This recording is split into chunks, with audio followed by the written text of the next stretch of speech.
Everyone, I am Rohini and today we'll discuss the topic of temporary injunction and interlocutory order.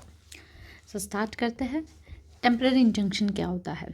तो कोई जो court है कभी भी लेट से कोई प्रोसीडिंग चल रही है, एक पर्टिकुलर सूट है, अब इस सूट के बीच में कभी भी कोर्ट इंटरिम रिलीफ जो है वो ग्रांट कर सकती है. ज़रूरी नहीं है कि जब वो सूट कंप्लीट हो जाए, केस फाइनल हो जाए, तभी जो है कोर्ट रिलीफ ग्रांट कर सकता है. तो इन बिटवीन भी रिलीफ प्रोवाइड कर सकते हैं. दैट इज़ अ टेम्पररी और इंटरिम रिलीफ जिसे हम कहते हैं.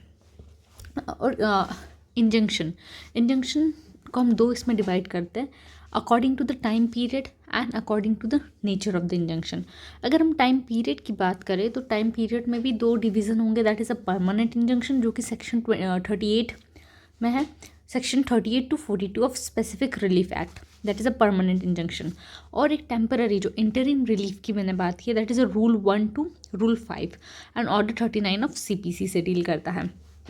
सेकेंड डिवीजन हम देख रहे थे, this was according to the time period. अब नेचर के अकॉर्डिंग एक होता है mandatory injunction and second is the preventive injunction. ये क्लियर है? ओके, देन आगे बढ़ता है. Considering the duration for which like permanent और टेम्पररी, इसमें क्या होता है? परमानेंट इंजंक्शन ये जो है ये ग्रांट होता है in the form of a decree जो कि मेरिट के बेसिस पे होती है. ये ट्रायल का कंक्लूजन होता है. जब एक परमानेंट इंजंक्शन कोर्ट पास करता है तो ये पूरे ट्रायल ख़त्म होने के बाद होता है. ठीक है. अब टेम्पररी इंजंक्शन की बात करें तो ये कोर्ट ग्रांट करता है शॉर्ट टर्म के लिए कि सूट के किसी भी स्टेज में, any stage of the suit, किसी भी स्टेज में जो है ये ग्रांट किया जा सकता है टेम्पररी इंजंक्शन. ओके, देन अगर कोई भी पार्टी जो ये इसमें ये चीज़ इंपॉर्टेंट है कि ज़रूरी नहीं आप प्लेंटिफ या डिफेंडेंट को ही जो है इंटरिम रिलीफ या इंजंक्शन जो है कोर्ट दे. नहीं, कोई भी पार्टी जो है, जो भी पार्टी सूट में है वो अप्लाई कर सकती है फॉर इंजंक्शन. देन इंजंक्शन जो है वो इशू किया जा सकता है only against a party to the suit and not against the stranger और third party. Let's say ABC ये 3 पार्टी है.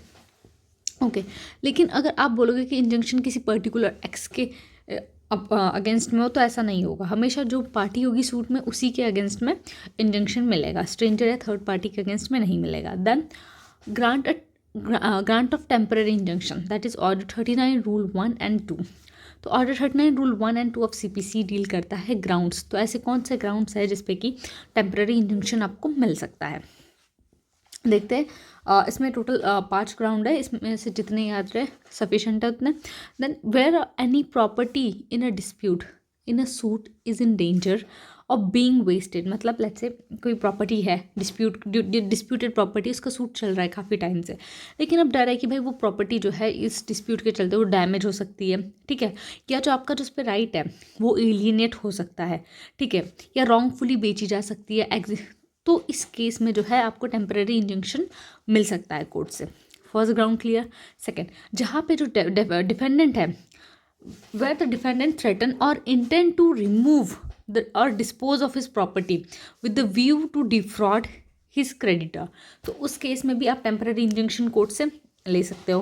And third is the defendant, या तो डिफेंडेंट क्या कर रहा है, डरा रहा है to dispose the plaintiff otherwise और intent to cause a injury to the plaintiff. पहला हमने देखा कि प्रॉपर्टी क्या कर रहा था, वो प्रॉपर्टी डेंजर में है, या तो प्रॉपर्टी क्या हो रही है, प्रॉपर्टी को डैमेज हो रहा है या रॉन्गफुली सोल्ड करने की कोशिश कर रहा है.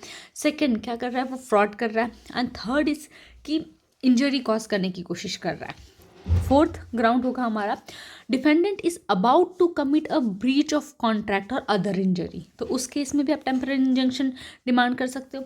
And fifth and the last ground is where in the opinion of the court the situation and is so warrant in order to meet the ends of justice. तो अब कोर्ट को लग रहा है भाई जस्टिस करने के लिए ये टेम्पररी इंजंक्शन हमें जो है वो देना चाहिए, तो वो ग्रांट कर सकते हैं. तो ये 5 ग्राउंड आपको याद रखने टेम्पररी इंजंक्शन के लिए.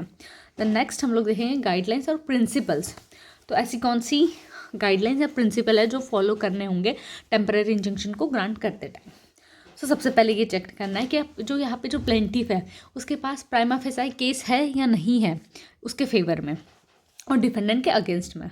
हमने जो इसके पहले देखे वो ग्राउंड्स देखे, अभी हम देख रहे हैं प्रिंसिपल, जिसपे कि इन पर्टिकुलर प्रिंसिपल्स पे टेम्पररी इंजंक्शन जो है वो कोर्ट देगा.